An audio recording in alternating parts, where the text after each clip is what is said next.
Hello engineering students. In this video lesson we're going to create a graphic that looks like this.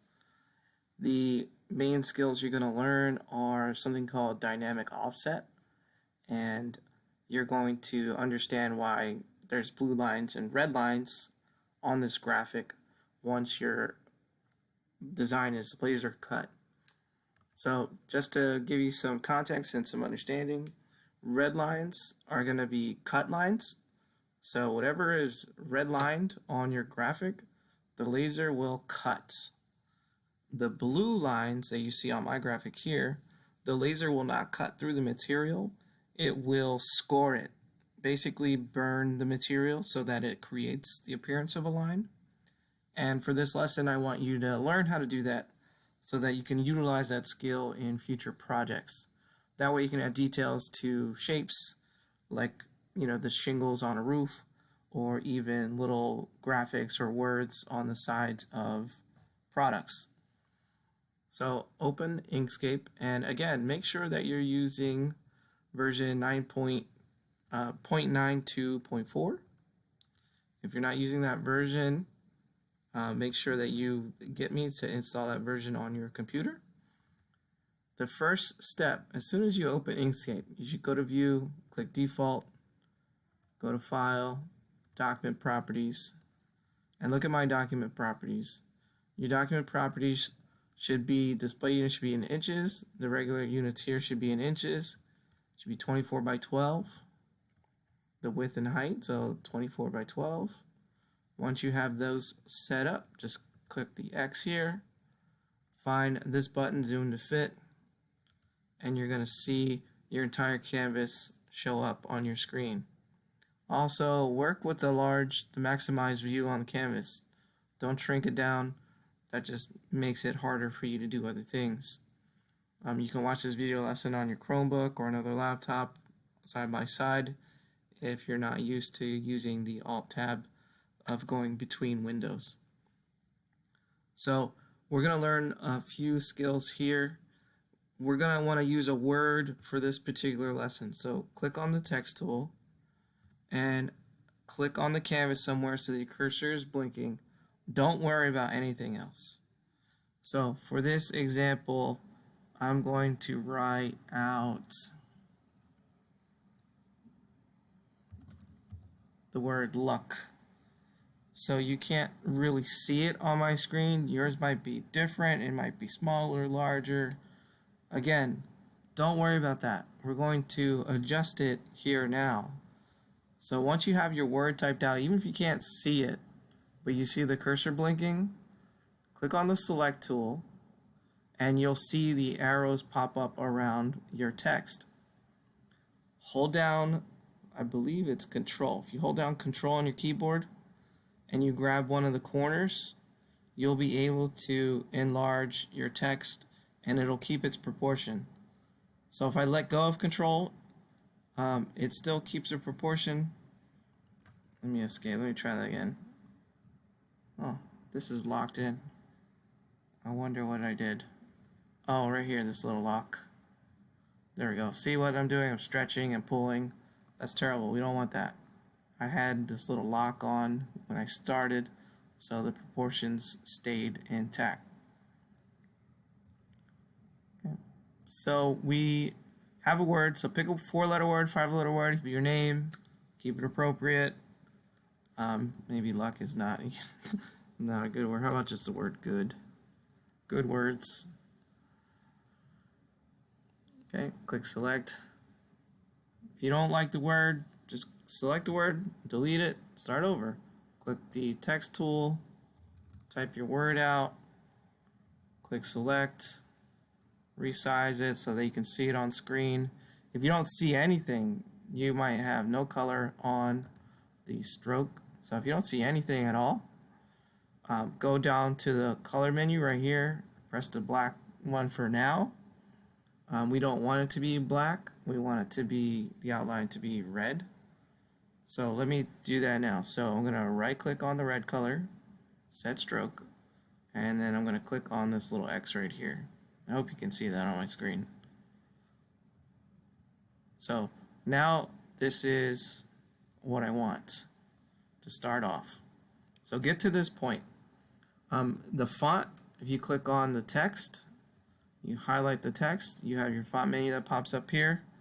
If you click right there, you'll see the cursor blink. You press the down and up arrow keys on your keyboard, and you can preview the font. I actually like this font, so I'm going to leave it on this one now. Then click select, so you go back to the regular select of the text. Okay, so if you continue watching, then you're at a point where you need to do several things. Double check, is there no color?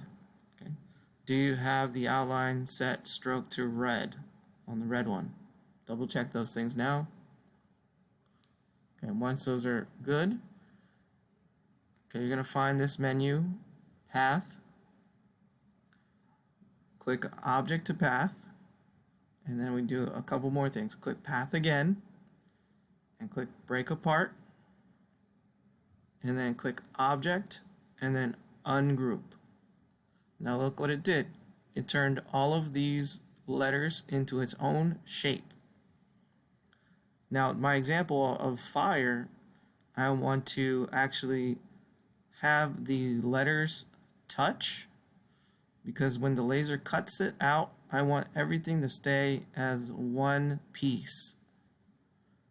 So take a moment using your select tool, move the letters so that they overlap and touch. You can make them goofy style like I did with fire, or you can keep them straight on. As long as a good portion of the letters are touching, that's what you want. So take a moment to do that.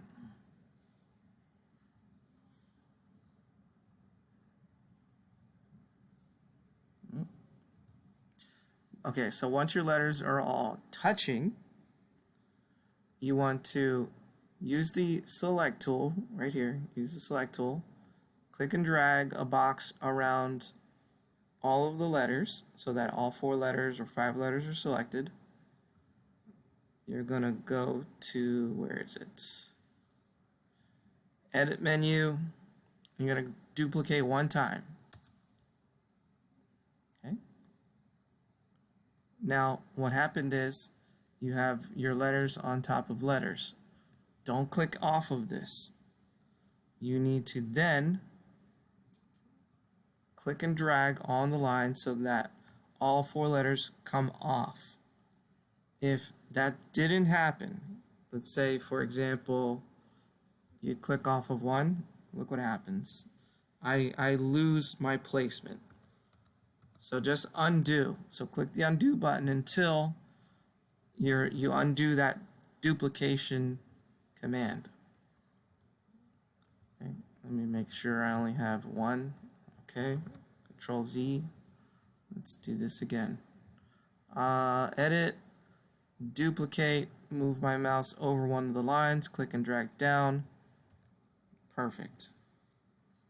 Now, highlight the original piece of text, and we're going to go to Path and Union.